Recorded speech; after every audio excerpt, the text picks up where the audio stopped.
Hey, I'm Will White, Alderman at Large. And I'm Keith Larson. I'm also an alderman at large. And we're here today to talk about why we are opposing this recall. So I've been out in the community and I've heard a lot about this recall. People have come to me asking questions. They're somewhat confused. They say that it's about democracy, about giving people their voice back. It's about holding the elected officials accountable. However, when we look at this petition, it's really targeting three individuals, you and myself included. Why is that? Yeah, well, I've heard similar things as well from people in the community. I've actually had a petitioner come up to me and ask me to sign. I was told that this was not targeting just a small number of people on the city council, that it was targeting everyone, and it wouldn't implement a mechanism for every single person, but that's not what the actual text of the petition says. I looked a few things up, and I've been able to see that in the second quarter of this year, Richard Irvin spent over $14,000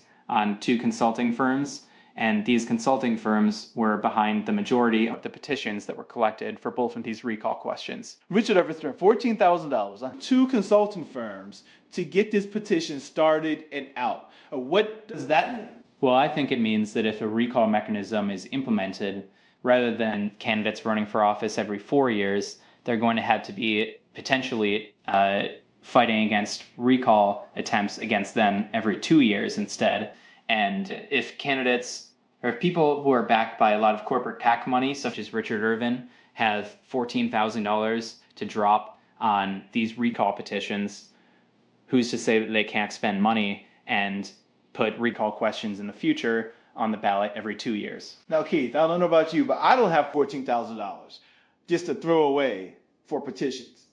That sounds like a lot of coin, and it doesn't really sound too democratic either. What are your thoughts? What do you think?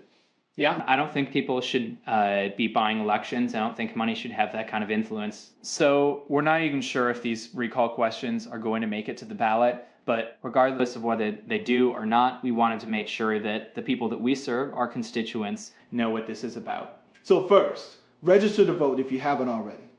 Second, make the time to go vote. And third, don't believe the hype. They're pushing an agenda.